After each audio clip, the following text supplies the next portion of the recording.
Good evening, Bridgeport. Thanks for coming out. This is our Tuesday, November 12th meeting. It's 7:36. We are called to order. Please rise and pledge the flag.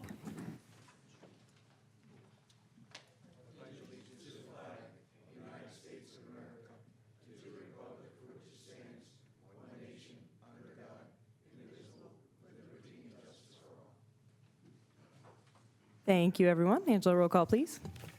Laura Hauk. Here. Amy High. Here. Kyle Shank. Here. Megan Nolan. Here. Diane Gundrum. Here. Tony Heil. Here. Saba Al-Zayed. I am here. Mr. Bell, it's all you. Yeah, Madam President, I'd like to note for the record that we were in executive session from approximately 6:45 to approximately 7:35 with regard to real estate acquisition as well as personnel matters. Thank you, Mr. Bello. All right, we can get started with our agenda. We'll be starting off our agenda with a somber note. Bridgeport this past week lost a legend, Mr. Nicholas Rotundo. I know he's touched a lot of people in this room, and Bridgeport has a great legacy. Somebody I haven't had the honor to meet and wish I had, but I've heard countless great stories, to say the least, and a really sad day for Bridgeport. I'd love to have a moment of silence if everyone just bow their head for a moment.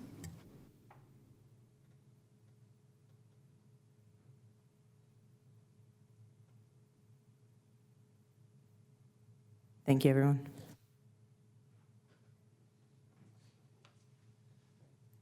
Next on our agenda, we have a recognition for Veterans Day. I'd like to start by wishing a happy Veterans Day, belated Veterans Day to all of our veterans here in Bridgeport. I did a little bit of reflection yesterday, and I hope everyone had the time to do the same. I think they represent so much, and the sacrifice that they've made represents so much. I come from a dad that, when my mom was pregnant with me, left and joined the Army as a volunteer. Not the Army, I'm sorry. The Marines as a volunteer, went to Kuwait during the Gulf War, not knowing kind of what would happen, and just kind of for the greater good. It's something that I really admire. My grandfather from Alabama, Robert Melton, joined when he was 16. He ran up, lied on his application because he believed in something bigger. It brings tears to my eyes to think, I don't know if I'm that brave. I'm not sure that many people I meet are, but I aspire to be. And I think it's something that's really admirable. And, just seeing everyone's pictures yesterday and reading everyone's stories just reminds you of, the power of being a part of the United States and the power of living here, and the honor that it is to be a part of a country that's free, that you can really work and live peacefully because of the sacrifices that others make on a daily basis. So just wanted to honor everyone and wish them a happy Veterans Day. Next up for council consideration, October 22nd, 2024 meeting minutes. Do we have a motion? So moved. A second. Motion from Mr. Shank, second from Ms. Nolan. Do we have any questions or comments from council or the public? All those in favor? Aye. Aye. Are there any opposed? Motion carries. Thank you. Next up, we have a proclamation of the 2024 Bridgeport 5K beneficiary checks for Bridgeport Fire Department and Upper Marion Area Community Cupboard. If you guys would like to come up to the stand, I believe. Yeah. All right. And I would just, for the record, that was a typo. It said proclamation, but it's a presentation to the, no, that's not your fault. No, you didn't draft that. Just wanted to, again, thank everybody for the turnout and the support and participation we had on October 5th for our 7th annual 5K. We were able to raise $8,000 in, I guess when everything was tallied, we were able to raise $8,000 in surplus, or in the vocabulary is escaping me. Money to donate and split between these two very worthy nonprofits, two organizations that do a lot of great work in this community. Obviously, Bridgeport Fire Department protecting the health and welfare of our community and the residents, and the Upper Marion Area Community Cupboard that serves a heck of a lot of people in the Bridgeport community, and just happy that we can give back and contribute to these organizations in some part. So with that, President Al-Zayed or Mayor Jack Sear, would somebody like to present the checks to the two organizations?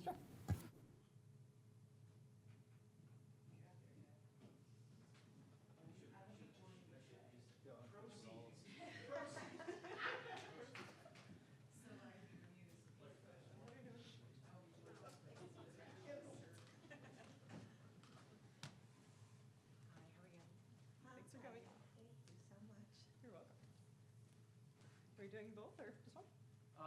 Let's do one organization at a time. Let's do it. All right. Sorry, I'm new here. This is the mayor's world. It's okay. Alice, how about you get in the middle? Okay. That's fair. There we go. Yeah, the best kind. You should.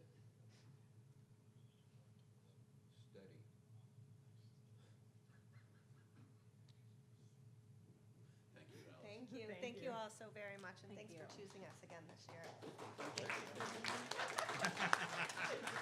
If we can get everybody in the picture. All the fire guys. So I can throw it on the website. And gals. I want to share with you. How you been? Good seeing you. Good to see you guys. It is. Just get there, right? I'll squeeze in back here. There we go. True. I can hide a little bit. No, Mr. Puzio, I think you're okay, Mr. Puzio. We make it like. Let's tighten it up. Katie and Doris, you guys come forward a little bit more. Thanks, Anj.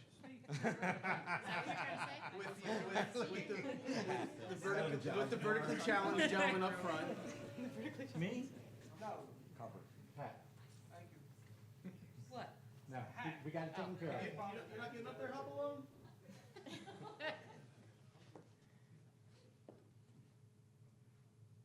Thank you all. Thank you. Thank you. Thank you. Once again, damn.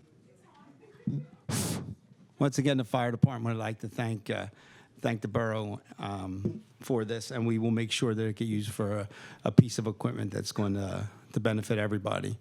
And I really had to just get in here and talk and hold this mic for about Mr. Bello there. Thank you, Chief.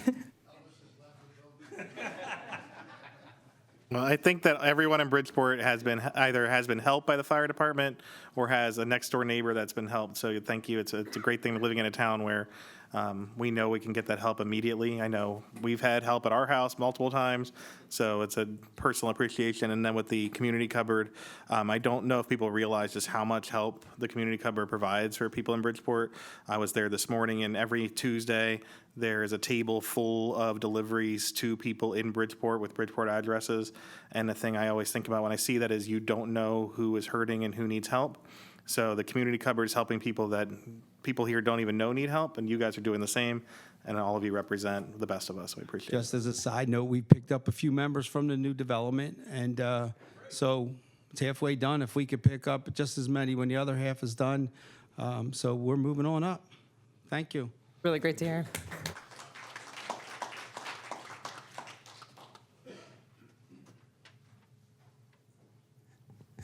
So you're welcome to sit through this very lengthy meeting. You're also welcome to go home if that's easier for you.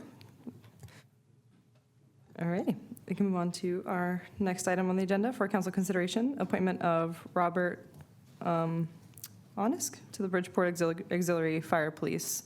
And I believe he's not here today, so is the items just two? President Al-Zayed, so if it pleases council, you could still move forward with the consideration of the appointment. However, for the oath, we'll need to defer that until a future date. Thank you, Mr. Chairman. Do you have a motion to I'll appoint? make a motion to appoint Robert. I'll second. Motion for Mr. Heil, second for Ms. Nolan. Do we have any questions or comments from council or the public? All those in favor? Aye. Are there any opposed? The motion to appoint carries. Thank you. All right, next up for council considerations, Resolution 2024-38, executing agreement with Tom Josiah Consulting LLC Accounting Services for 2025. Mr. Truman, we've had no problems with them. We're all good with them, right? So, Absolutely. Mr. Josiah has, since coming on board, I believe 3 years ago now, this will be the third year of service, I'm pretty certain, has been an amazing asset. Yes, sir. with that in mind, I will make the motion for the resolution. I'll second. We have a motion for Mr. Heil, a second for Ms. Gundrum. Do we have any questions or comments from council or the public? All those in favor? Aye. Are there any opposed? Motion carries. Thank you. All right, next up for council consideration, Resolution 2024-39, executing the hauler's agreement with a Honey Dipper Septic J. Brem Incorporated. Sure, if I may, whenever we have a new residential septic or waste hauler that wants to use Bridgeport's sewer plant as a depository for the sewage tanks, for their tankers, we engage in a hauler's agreement. It's a binding legal contract with a financial expectation, and this is a new hauler that could potentially bring us additional revenue. So I would recommend that council consider adopting this or executing this rather. All right, I'll make the motion. Second. Motion for Mr. Heil, second for Mr. Schenk. Do we have any questions or comments from council or the public? One question, Mr. Truman, do you have any input on the budgetary impact, positive, negative, that we should keep in mind? I don't until we have a year of receipts from them in terms of how active they are and what kind of volume they bring. I don't know that it needs to be factored into the budget at this point. They would still. The way that our sewer fund revenue accounts are, we have a couple of large vendors, large haulers like Aqua, Ace Disposal, that are so large that they actually generate $7,000, $8,000, $10,000 in revenue alone each year. And then we have a separate revenue account called Other Disposal Income, and that's from some of that comprises all the other smaller mom and pops that combined, we expect about $10,000 a year out of them, until they show us after a year of activity that they might be a larger one. I would just say that they get lumped into that other disposal revenue or other disposal income line item, Vice President Heil. Do we have any more questions? Do we have a motion? Or we had the motions? I'm sorry. Okay, all those in favor? Aye. Aye. Are there any opposed? The motion carries. Thank you. Next up for council consideration, we have a curb cut request at 456 Hurst Street. I know we read the reviews, but Mr. Truman, do you want to give a quick? Sure. Members of council, in your packets, you will find a memorandum from Building and Code official Wanzik recommending the approval of this curb cut request. Over the course of the last several weeks, Mr. Wanzik has worked with this applicant to ensure that the driveway apron that he is proposing is put into, I guess, the most or least invasive spot, trying to preserve the greatest amount of parking spaces. Ultimately, when you put a curb cut or a driveway apron in, you're going to lose at least 1 or 2 parking spaces, but the way this is measured off preserves the greatest number of spaces on that block. And again, it would be my recommendation to follow the recommendation of Mr. Wanzik and approve this cut request. I'll move to follow the recommendation for the recommendation and approve the curb cut request. I'll second that. We have a motion from Mr. Schenk, a second from Ms. Hyde. Do you have any questions or comments from council or the public? All those in favor? Aye. Aye. Are there any opposed? The motion carries. Thank you.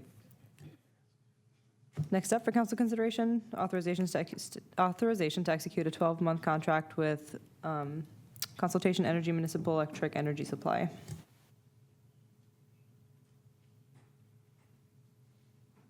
Do you have a motion? Mr. Chairman, do you have anything you want to, any input so people know what we're voting on? Sure. Our last energy supply agreement was signed in February of 2020, right at the beginning of COVID and at a time where the energy market was at rock bottom. We got a sweetheart of a 4-year deal. We were paying 4.208 cents per kilowatt hour, which is far in the rearview mirror in terms of where rates are right now. Over the last several months, I monitored the market, tried to find the sweet spot, the lowest rate I could. I always try to do a 24, 36, 48-month contract because it provides us with the best economy of scale, the best stability. But this time around, rates are just through the roof. We are going to be jumping from 4.2 cents per kilowatt hour to 7 cents per kilowatt hour. Our consultant says that based on how many kilowatt hours we use on average, we're probably looking at, just on this increase of 4 cents to 7 cents per kilowatt hour, probably about $22,000 a year increase in our electric bills. But our contract was up at the end of the year, and we didn't really have any other options. So it'd be my recommendation to proceed with this 12-month contract, and hopefully in 12 months' time, we have a more fortuitous energy market on the horizon, and we can lock into a better deal thereafter. And since it's a 12-month deal and you're always looking at rates, is there a potential within that 12 months to find a better rate, and maybe we keep with this 12 months, but we were able to renegotiate for the next 4 years or 3 years sometime in there? We could certainly find a good rate in the next 12 months. It would not supplant this 12-month contract. We are married to this 12 months at this rate, but we could find something and tack it on to. Yes, we can certainly find a better rate, and lock into that earlier in the year once this contract is done. Yes. I appreciate that. And there's obviously, like you said, extenuating circumstances with the timing and 4 years. So thank you for looking out for our best financial interests. With that in mind, I will make the motion to authorize the contract.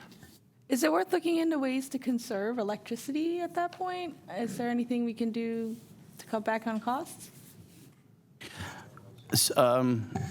Councilmember High, several years ago, we went through an energy audit of our facilities and took several proactive steps to shore up our energy efficiency. Every light that the borough controls in the municipality, whether it's a traffic signal, a street light, or a bulb in our facilities, if they have an LED version of it, it's been installed. We've taken some other steps as well. But yes, we should always be looking at mindful of being more conservative with all of our resources. You're correct. We have a motion from Mr. Heil. Do we have a second? I'll second. Second from Mr. Shank. Do we have any questions or comments from, no, sorry. Do we have any questions or comments from council or the public? All those in favor? Aye. Aye. Are there any opposed? Motion carries. Thank you.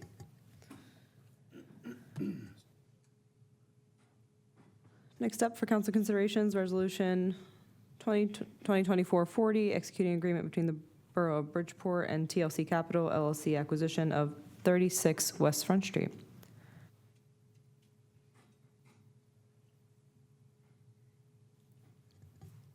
Do you have a motion?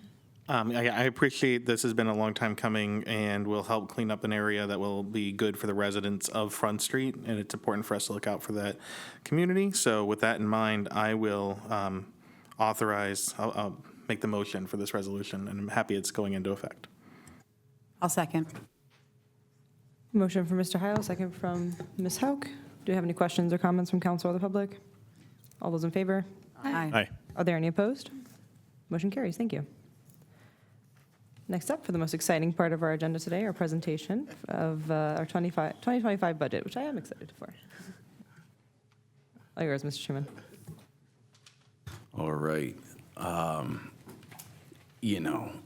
I see a lot of folks in the audience, and I know that you're going to say that you were here to get your 5K check, but in reality, I know it's because you wanted to come experience the magic of a budget presentation. Yeah.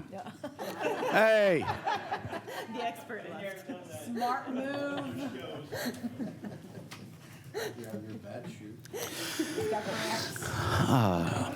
All right. First up, I always like to show a breakdown of where the Bridgeport residents' tax dollar goes.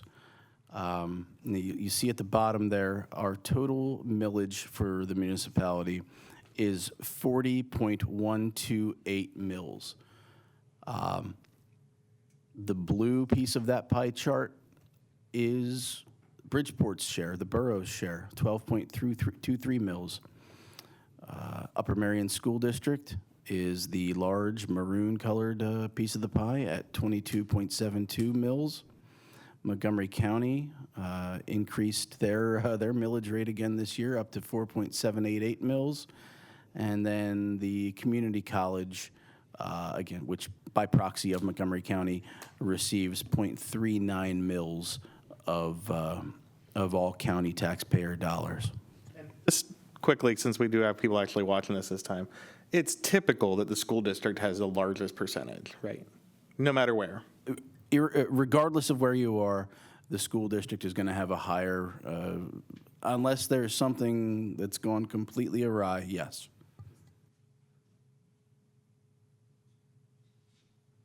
So using an example, if you are the owner of a residential property in the borough that has an assessed value of $100,000, your total real estate tax bill is going to be $4,012.80 because 40.128 mils is actually 4% and change, as you see there. So you would multiply the 0.040128 by whatever the assessed value of your property is, and you have your tax bill. And then out of that $4,012, you can see Upper Merion School District would be getting $2,272. The borough would be getting $1,223. Montgomery County would be getting $478.80. And the community college gets $39. So again, going off the premise of a property assessed at $100,000, if you take Bridgeport's share, $1,223, divide that into the total tax bill of $4,012.80, equals 30.5%. Bridgeport Borough only receives 30.5% of a resident's property tax dollar, and that's down from 31.5% last year. When developing the budget every year, I have a couple of tenets or goals that are always in place in my mindset, or what I think is best managing practice or principle for approaching the budget. Number one, no structural deficit in the general fund, meaning don't rely on borough reserves to balance the budget. Number two, no tax increase necessary for 2024 or 25. This will be the 16th straight year of Bridgeport not increasing property taxes. Number 3, find a balance between project funding abilities and fiscal responsibility. And number 4, continue improving borough infrastructure, amenities, services, and equipment. So, moving on to general fund revenue for next year. We are looking at a total general fund budget of $6,347,500. That is up $602,000 and change, or 10%, 10.4%, over the 2024 budgeted figure of $5.745 million. And here is a pie chart that shows where these revenues come from. The largest portion is the maroon portion of that pie chart at the bottom. Real estate taxes, accounting for 37% of borough revenues. Coming in second is earned income tax at $1.6 million, or 25% of our revenues. Other miscellaneous revenues, which we will dive further into. The aqua pie piece there at 23%. And then we have licenses and permits, which at $492,000 accounts for 8% of the budget. And then you see some other smaller real estate transfer tax is 5% of the budget. And then things like bond proceeds and Berkheimer rent, local services tax, fines, all contribute 1% or less than 1% to round out that pie chart. Looking at our revenue streams for 2025, let's look at taxes. We are looking at an estimated $4.335 million that we'll receive in taxes in 2025. That's up $287,000 from last year's figure of $4,048,000. And if you look below that, real estate taxes, which is the largest chunk, as noted, are budgeted to be $2.35 million, coming at $2.35 million next year. That's an increase of $50,000. Earned income tax, $1.6 million. That's an increase of $100,000. Local services tax is $80,000, which is a budgeted increase of $15,000. And real estate transfer tax is budgeted to come in at $300,000 next year. That is an increase of $122,000 compared to the 2024 budget.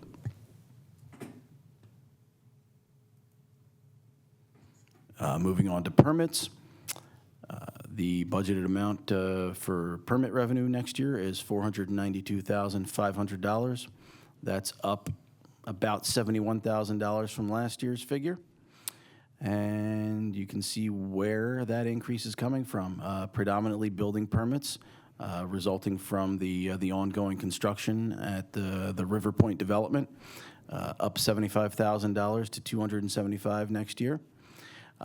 Cable franchise agreement commissions continue to drop every year as more and more people cut the cord or cut cable out of their household. When I got here in 2016, we were pulling down close to $100,000 a year in cable franchise agreements, and that has steadily declined to what you see right there, where if we get $65,000 next year, then that'll be on par with expectations. And then finally, in this parent category of permits, use and occupancy permits are projected to come in at $22,000 next year. That's an increase of $2,000. And moving on to the next parent category, which is other revenues. That was that aqua-colored piece of the pie that accounted for 23% of our revenues. That's projected to come in at $1.432 million, $800 next year. That's up $234,000 in change from the 2024 budget. And looking at some of the reasons that that's increased by $234,000, We're expecting an increase in our state pension aid of $30,000, up from $150 this year, up to $180. Bailing station revenue, which is part of the agreement that we have with the JP Mascaro site, is trending downward, actually, and has been for the last couple years. We are looking at $60,000 in revenues from that next year, which is down from 70 this year. Trash fee revenue will be going up from an increase of $35,320 compared to the 2024 budget. Escrow/professional services reimbursement is budgeted at $150,000 next year. That's an increase of $145,000 from 2024. And miscellaneous non-recurring revenue, which is kind of our catch-all for revenues we receive that are not recurring and are essentially one-offs.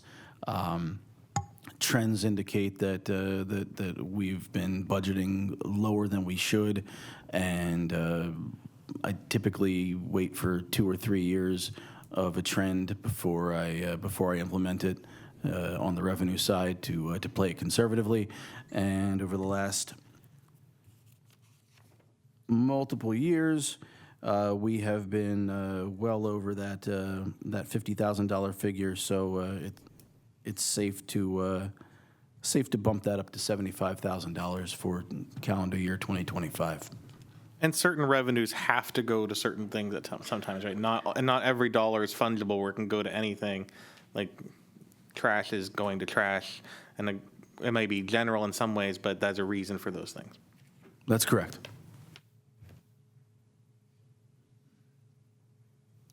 Moving on to general fund expenditures. Again, local government in Pennsylvania, we have to present a balanced budget every year, which means our revenues are going to match our expenditures. So just like the revenue side, 2024's budget was $5.745 million. This 2025 budget, we're looking at $6.347 million. Again, that is a 10% increase year over year. And again, looking at where our expenses go to, the largest piece of that pie chart is salaries, at 41% or $2.613 million. And our next largest piece of the pie is the pink piece there, insurance, at $1.067 million or 17% of the budget. That purple piece on the bottom left-hand corner, utilities, just under 890,000 there, 882, 185, or 14% of the budget. And then we have numerous other smaller ones. Administrative expenses coming in at 7% of the budget, or 446,000. Pension expenses, 6% of the budget, 352,000. Debt service, 380,000 and change, right around 6% as well. Miscellaneous general expenses at 6% of the budget, 375,000. And then several smaller, whether it's repairs, vehicle operating expenses, miscellaneous admin, that are all 1% or less than 1% of the budget there.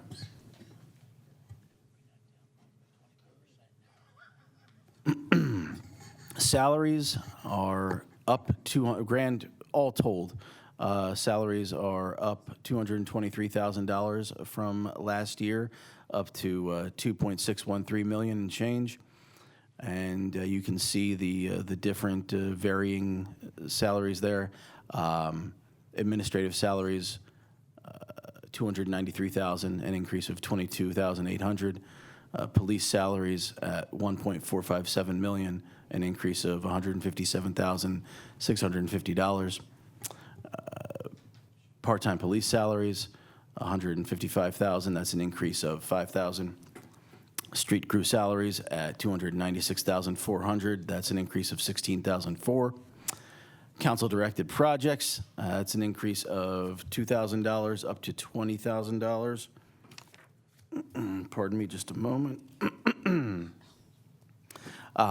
Building and code salaries, which is $509,001, coming in at $197,105. That's an increase of $9,755 from 2024.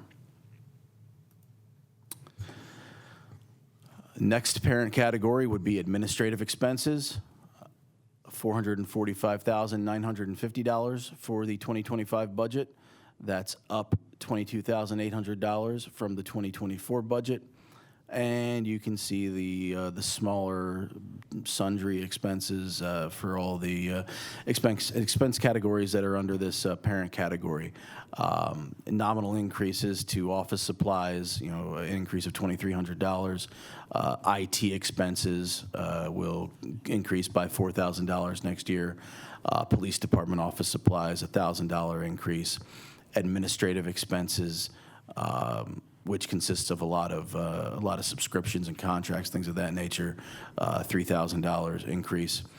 Building maintenance, an increase of $1,000 up to $28,000. Our auditing and accounting services, an increase of $2,000 year over year, and our telephone expenditures also up to $27,000, an increase of $2,000 year over year. Next parent category is miscellaneous administrative expenses. There's a lot of commissions in here. $43,800. That's up $8,500 from last year's figure. The big mover in this category is the addition of the BODE DNA program subscription for the police department. This had been covered in previous years in the capital fund, but seeing that this is going to be a recurring annual expenditure, we moved it over to the operating budget, took it out of the capital fund, and created a new expense category or expense line item for it in the general fund budget.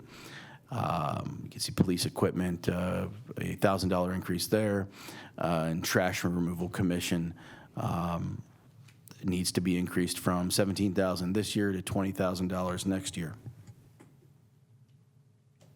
Most of the other things in this category remain static year to year. Next parent category, materials and supplies, a much smaller category, obviously. You can see that the grand total for this parent category is $33,500. That's up $2,000 from last year. Municipal material and supply, we're budgeting a $1,000 increase there, and police material and supply, budgeting a $1,000 increase there as well. Next parent category is utilities, $882,185, up just shy of $59,000 from last year. And this is going back to, as we were talking about during the Constellation Energy contract, that $22,000 increase in electricity is shared by both the general fund and the sewer fund. So here you see between our two electricity expense accounts, a $13,000 increase there, grand total between those. Water expenses, all the utility companies are increasing their rates and have been over the last couple of years, seeing a large spike in our water expenses. They've gone up from nearly doubled for up to from $6,000 to $12,000, and then our trash contract expense. This is the third year. They're going to be 2025 will be our third year of our 5-year contract with JP Mascaro, and that will be going up to $821,185, and that's an increase of $39,960. Seeing as the trash contract is a pass-through cost, meaning the borough is contractually obligated to serve, to provide residential trash service to every residential property in the borough. that is not an apartment complex or a multifamily dwelling, and then these subsequently get passed on to the residential account holder through Berkheimer. Because we are experiencing yet another increase in the contractual cost, and you can see there in 2022, we were riding high and sitting pretty, only getting charged $466,000 and change in annual trash increases, and then we put it out to bid. We received one bid from JP Mascaro. No competitive bidders willing to throw their hat in the ring, and this was the result. We had a unprecedented increase, 59.9%, a 60% increase year to year from 22 to 23, going from 466,000 up to 745,752. And then you can see over the next several years, last year, going into this year, we had a 4.8% increase. Now from 24 going to 25, we have a 5.1% increase.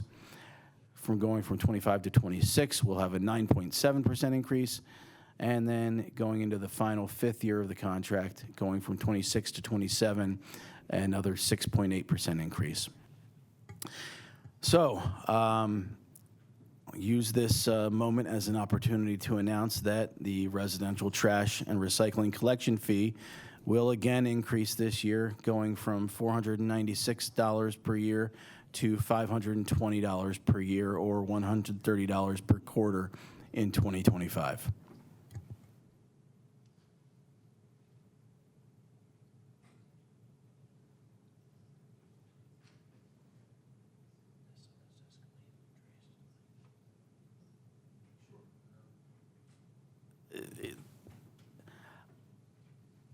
Our council president would like me to add that, you know, the borough does do due diligence in comparing where we sit with other rates in not only in other municipalities that provide recycling and trash collection services to their residents, but through the average homeowner that you know, maybe in Upper Merion Township that sources their own. I can say that personally, I have whitetail disposal in Upper Merion, and I am paying. This is going to be $130 per year or per quarter for the Bridgeport resident. I'm paying about $115, so I'm paying $15 less per quarter. I also don't get free yard waste pickups. I also don't get a free bulk item pickup once a month. Those are out of pocket if I had need of that service. So there is value added, comparatively speaking, in having this borough-wide contract. And when you compare us to other municipalities that provide municipality-wide collection for their residents, these numbers are certainly in line with those municipalities as well. I mean, I do also, sorry to interrupt, but I do think it's important to note that Mascaro is also holding us and all other municipalities they serve hostage, in that I recall that you specifically reached out to other comparable companies and they all refused to put a bid in because this is their, I guess you quote unquote said it was their turf, like it's the mob. We don't use the M word, but... Well, you can speak for yourself. But they're holding us hostage, and not only are they doing that, but we also have a knowledge from Norristown rejecting their bid, and when they put the bid out again, Mascaro again was the only company to bid, and they raised the bid. So yeah, just as a reminder, this is I guess year 3 that we're going to be in this contract, and we're doing our best. So thank you for the support. Thank you, Mayor. I figured I would save those factoids for when the residents come at the beginning of next year when they see their trash bills. I always have those at the ready, but I appreciate you rehashing those as well. Moving on. Next parent category, repairs, $75,000. It's up a couple grand from 2024. No change in police vehicle repair, other vehicle and equipment repair, road and alley repairs, because the trends indicate that these budgeted amounts have been more than enough for us over the last couple of years, and we see no reason that they need to be increased for calendar year 2025. However, operational expenses, the top one there, we are bumping up by $2,000. Miscellaneous general contributions, or miscellaneous general, which includes a lot of our contributions, $375,000. That is up $101,000 from last year, and you can see a handful of the rationale why. The annual contribution to the fire company is going to increase by $20,000, up from $50,000 to $70,000. This consists of two allotments of money that are allocated to each of the fire companies, and then a third piece of that pie is set aside for the fire company's incentive program to attract and incentivize our volunteers to show up and participate in training, calls, what have you. Recreation general expense is going to increase from $25,000 up to $60,000 next year. This is effectively born of the pardon? This is representative of the new agreement that the borough has with the park board. The $60,000 here is going to be our operational budget for assisting the park board in their park and rec maintenance and programming expenses.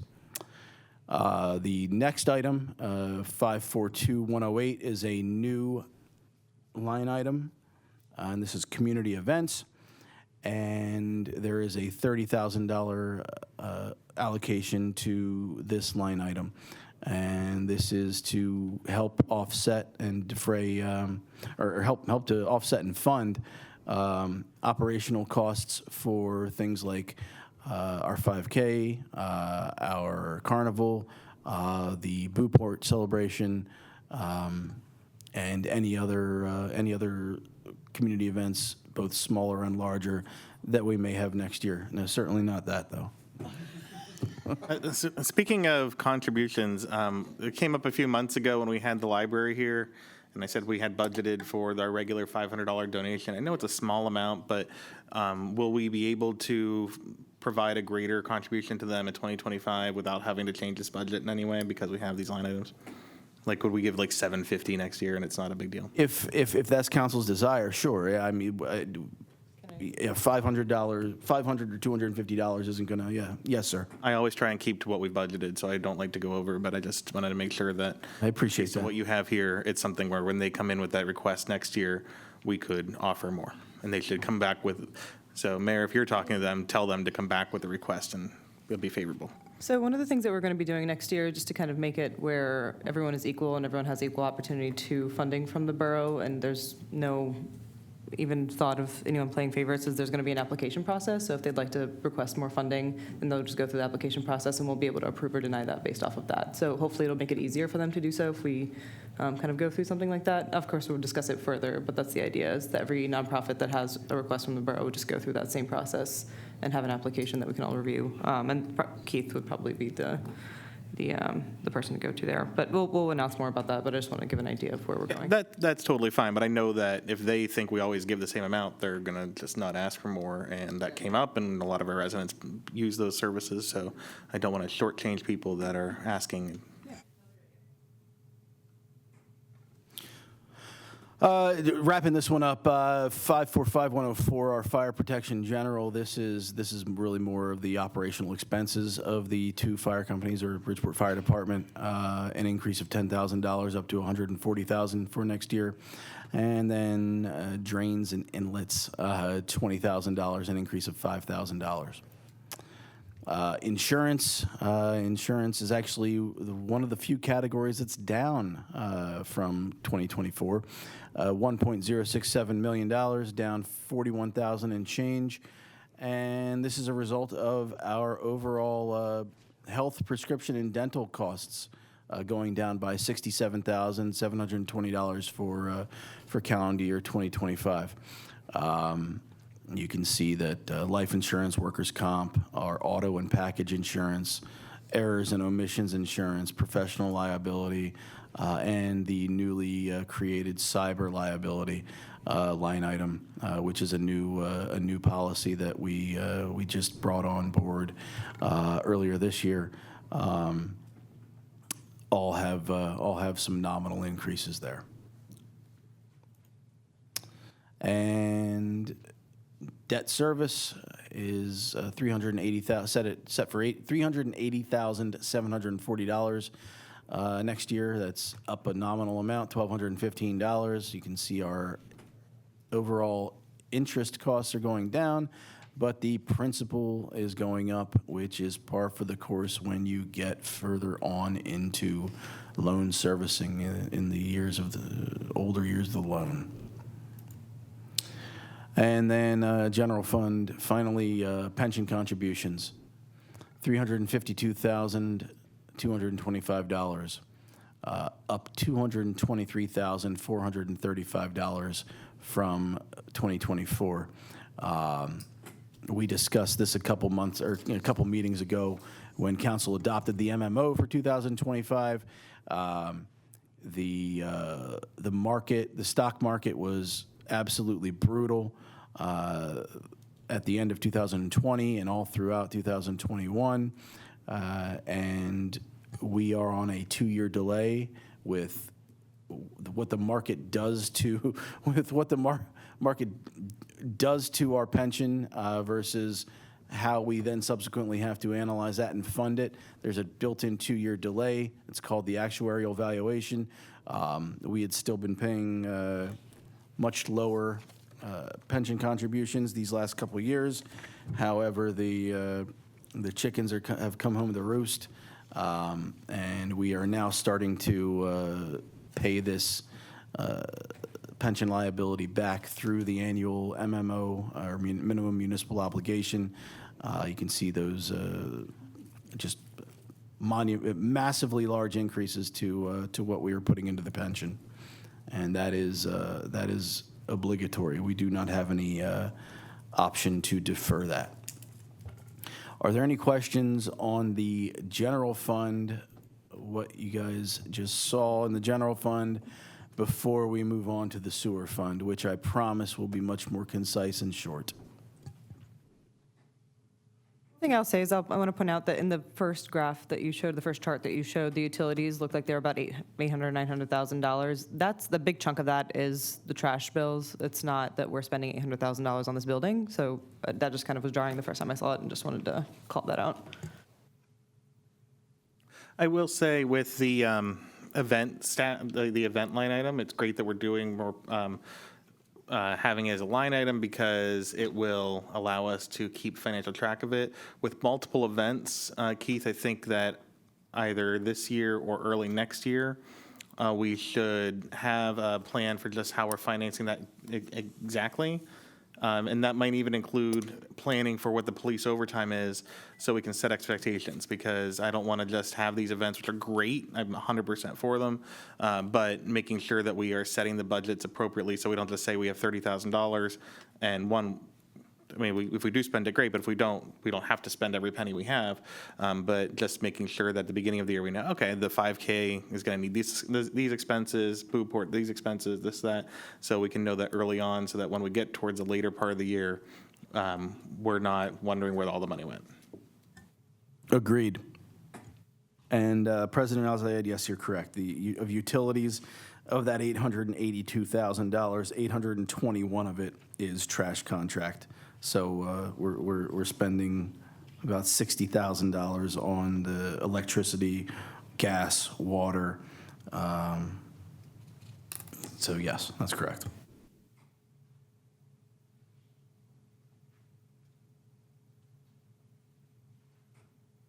Moving on to the sewer fund budget.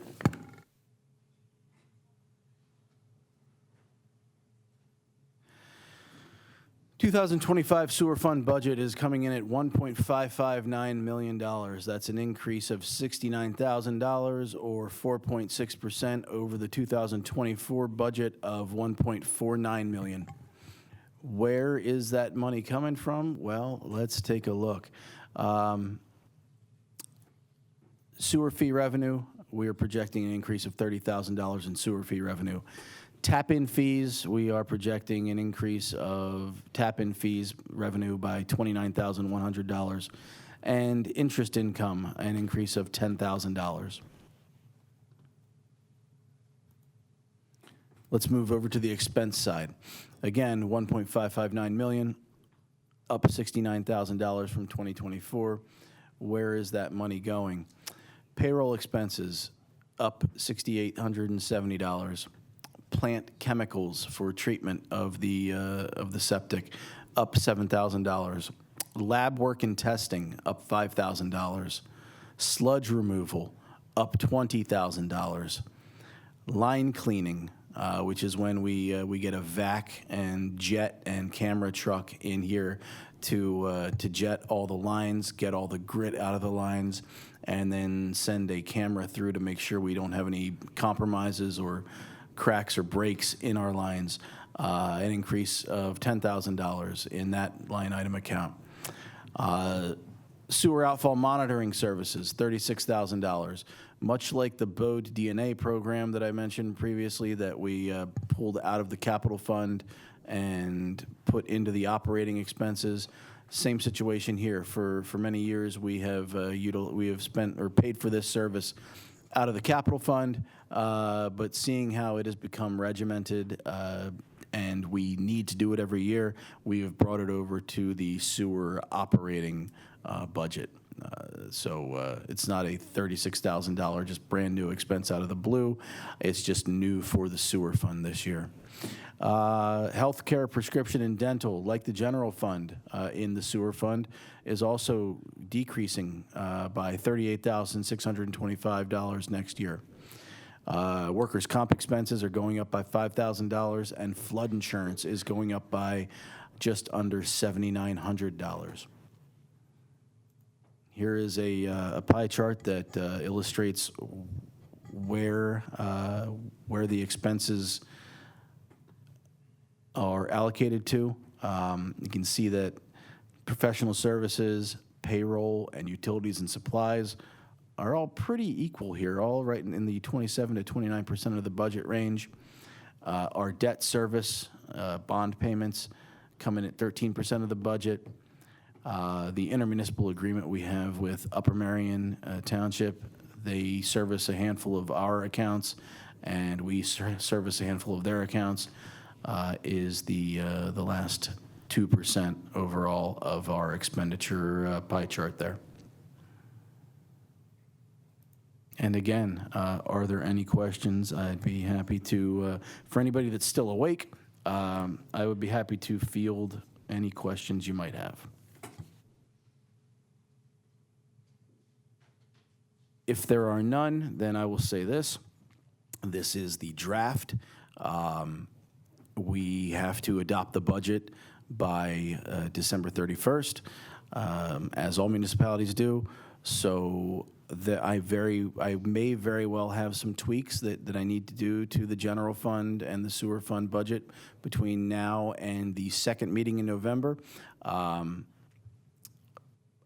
I will again present this, obviously in a more short form fashion, at the next meeting.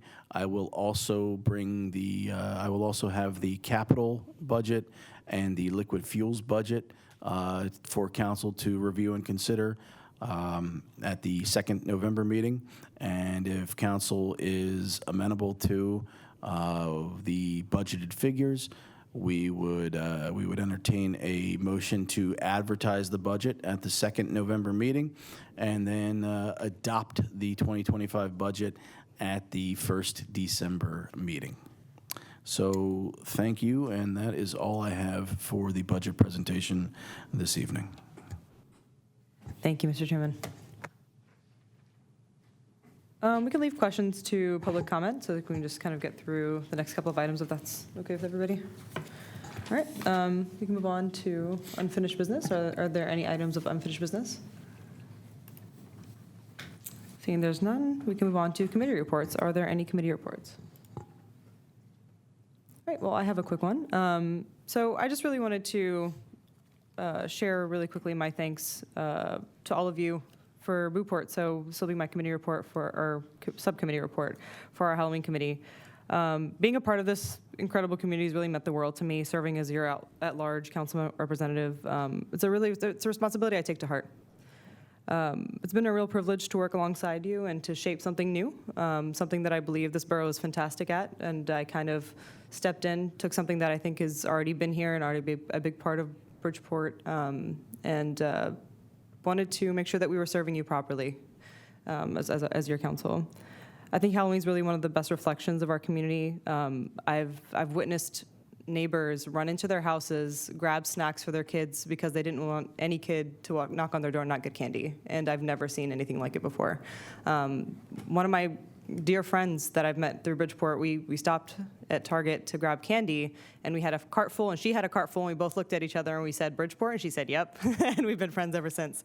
So it's just something that it's not really just about the candy. I think it's about the kids, about the community, about our love for each other, and our willingness to commit to making this the best place to live and play and work in whatever you'd like to do in Bridgeport. You know, it really came from an idea that me and Andrew Connors from the Elk Lodge came up with when we went to lunch at 4th Street Cafe and just kind of sat for a couple of hours and talked about how the monsters of the Elk Lodge would haunt us all, and they did, and they got their rights, and I think we're all better for it. I really just wanted to take this moment to thank all of our sponsors, all of our volunteers, just anyone and everyone, and I'm sorry if I missed you. I've met so many people, and I'm grateful for all of you. Overall, we had 1,000 members on different groups on Facebook, about 50 participants in the parade. We hosted 42 events in a month, which is insane, and really just extraordinary. Gave away about 100 costumes, collected 160. It just, you know, the power of Bridgeport is too great to kind of put to words. Our movie night had 150 viewers. We had 40 kids painting pumpkins out at Phoenix Therapy, just on and on, you know, so many different events. I personally took 165 pictures of beautiful kids that came in hero and princess costumes, or Mr. Shankin, the mayor, came and helped me paint faces and make memories with Mass Comics and Tap House. Special thanks to Malaysia Arrington, Brittany Watson, Esther Cardone, Melissa Novitzi, and Laura Hauk.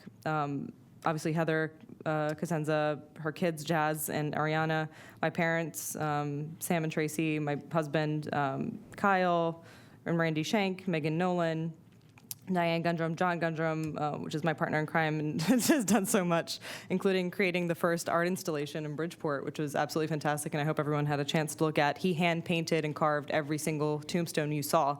You know, one of the things that my mom brings to my attention often is how wonderful it is that Bridgeport has brought out so many artists and shed light on so many artists and talent that we have in Bridgeport that I wasn't aware of, and continue to find out day in and day out.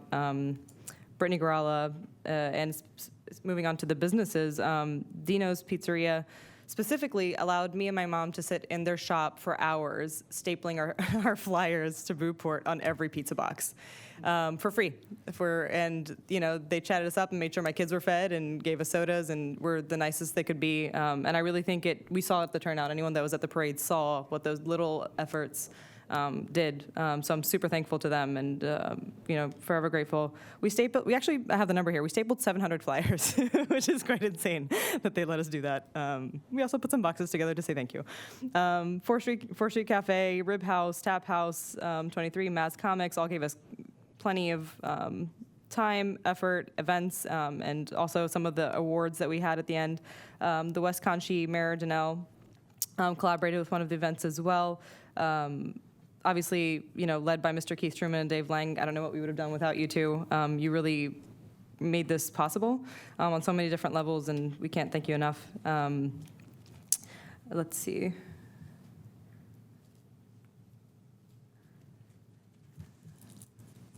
So in terms of our, one moment, I've lost it. Our sponsors. I know Mr. Sal's law firm was super generous and provided us with plenty of things I probably won't even be able to count, but candy, the bus for the zombie crawl, if you guys were at that, we had 70 participants, which is absolutely fantastic, and really enabled a vision of something that already was created by the Elks Lodge. So that was an idea that we took from them and worked with them to kind of improve. They opened up their bar for us that night, and we were able to drink drink quite a bit at Rib House, walked over there. Everybody went through the haunted house and drank some more and continued through town and ended up at a fantastic, Screwballs where we were greeted with free drinks and customizable experiences that people still talk about to this day. And I can't tell you how many texts, I think 80 texts telling me when it was going to happen. I'm sorry we missed it, and I really want to do the next one. So, look forward to maybe a Santa crawl coming up. So thank you for that. We had Wawa and Giant also donated some money along with the WSFS bank next door towards the contest. So I just really want to echo that this is, events are great, and for the sake of events is one thing, but I think that there's a story to be told about Bridgeport. I think Bridgeport kids deserve better. I think the Bridgeport community deserves better, and I think that's what I'm committed to doing. I think we're already really great, and we have a story to tell, and I'd like to bring my skills and my passion for marketing, PR, and sales to amplify it and make sure that all the expenses that you guys just saw, it is not something that's a deterrent, but I think it should be something where you walk around Bridgeport and you want to live here day in and day out. You want to raise your kids here day in and day out, and that you're getting that value coming from that. So more to come on that. Sorry for the lengthy speech, but I feel like we've spent months on this, and I just want to make sure that everybody got their thank yous, and that that I am forever indebted and very appreciative to every one of you that attended, had a new experience, made a new friend, or just smiled walking around seeing the different decorations that our fantastic staff put up. So thanks to everybody. That's all I had for my committee report. The only other thought I have is we're not meeting at all this year because I think everyone needs a nap. So we'll be beginning to meet in January, and I will be reaching out to anyone and everyone and be posting it. So if you're interested in joining us, please let me know, and I'll let you know the dates. Madam President, let me just take the opportunity to thank you for all the hard work that you put forth to make Bridgeport happen, because, as a resident and a business owner, you really hit every single area, like every single inch of this town to show the Halloween pride, to show the pride that you were putting into our community. And it was definitely felt. We all saw it, we all feel it, and we all thank you for your time and your effort. And also not to leave out the fact that also four-legged friends were really represented in Halloween this year. The best part about Halloween for me is that it really it allows anyone, any kind of domination, any kind of walk of life can come together and just have fun. Put on a costume, put a costume on an animal, put a costume on your kids, and just come together and just enjoy each other during the best time of year, fall. Thank you for that. I'd like to echo some of the sentiments of bringing people into the borough to see how great we are. Bridgeport did that in spades. I saw faces of people I have never seen before and heard stories of people who brought their families into the borough, had lunch at 4th Street Cafe, and then watched the parade, and then came over and shopped with the vendors. I mean, I have goosebumps talking about it. It was an amazing event, and something that you especially should be proud of. I really appreciate everyone's collaboration. Couldn't have done it without anyone. And for me, it was just an idea. It was really everyone else's work that kind of allowed this to happen. Everything from Chief coming out to save everybody during the parade and lead everyone and make sure that we didn't run over each other and didn't throw candy at each other's heads, to every last person. The stories are endless. But I think, and then the fire chief putting a big dragon on top after I purchased it and said I didn't know what to do with it and thought it would be great on his roof. And the next day it was up there tenfold. And he put skeletons up and lights and, endless thanks to everyone. So yeah, I'm beyond grateful to be in this position with you all. And I think we have a great team. So really excited to see what's coming. All right, that being said, we can move on to the mayor's report. Mayor Jack's here. Okay, thank you. To start, Red Ribbon Week, which runs from October 23rd to 31st each year, is doing it's the largest drug abuse prevention campaign in the United States.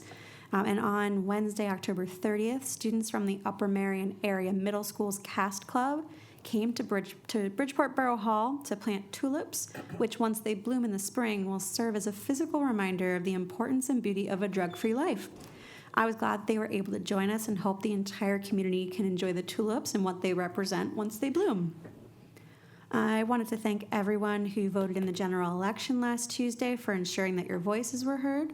I also want to thank those who worked to keep our polling locations running smoothly and safely. It was a very peaceful day, and even during times of great division, it's wonderful to see that we can share our opinions freely without fear. This is an important aspect of democratic elections, so thank you to all who participated. And don't forget that elections do happen twice per year, and they all have a huge impact on your lives. So I'm looking forward to seeing you all at the next election in the spring, where we'll be voting for local elected officials. My monthly office hours will be taking place on Thursday, November 21st, from 11 a.m. to 12:30 p.m. in my office, and that's on the first floor of Borough Hall. Walk-ins are welcome. Finally, if you're interested in getting into the holiday spirit, on Tuesday, December 17th at 10 a.m., you can join the Bridgeport Borough Police Department for their annual holiday shopping extravaganza to ensure that all the Bridgeport children have a wonderful holiday season. So if you have a few hours to help and shop at the King of Prussia Target, please give Officer Matt Stead a call to sign up. And that's all I have. Thank you. Thank you, Mayor.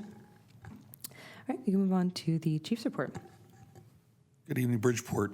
So, Madam President, you were talking about a wonderful event. We've had some great events, but it's all about like endeavoring to be bigger and better. And I think we should always be trying to raise the bar. So it's a wonderful thing to see how successful that was, because it brings back a lot of memories of other great time periods and big events and big personalities. It's similar. So we had the Veterans Day event that was wonderful. Got a chance to sit down and have lunch with Mayor Nowitzki, World War II and Korea Marine. What a great personality. Same thing. You can see the great personalities and the big personalities and the big events that have happened in the past. But what a wonderful man. A well-done event for the borough.